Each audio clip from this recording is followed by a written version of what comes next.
Yat hele, yat. Buz kalma. Ağabey, şimdi ben. Bulaştığım var iki de sana. Ağabey. Tesa karabiyat. Karı sen yat şimdi. Yat aşkım. Karı. Bütçüm ona yine. Yattı yine. Aradı mı? Aramaydı he? O aramadı. Yine. Yine. Bu yamuncunla gene evine gördün mü? Ağası gördün mü? Aa. Gidip ben yoga tek yaparız. Vay! Turuyor kazı.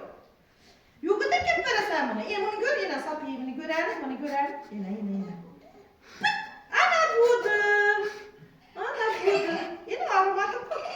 Yine aramadı. Yine. Budu. Ana. Kanı. Kanı yine. Yat sen. Kanı sana yine vurama. Hadi yat. Yat. Kanı sana yat. Yat. Kimse bakma. Kanı buna vuramayın de. Sen yat. Buna vurama. Yine. Ha pasta kaç gitti. Komşu beni düşüyor. Yine.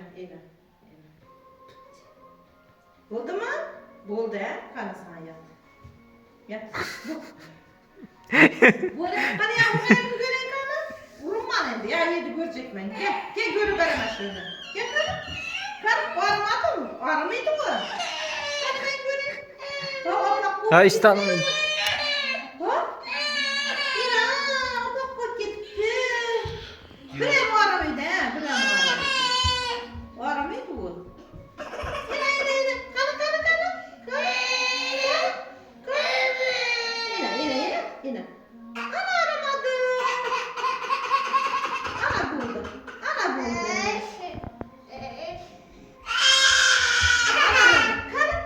Indi yok. Gel. Sen mi şu resim bu resim?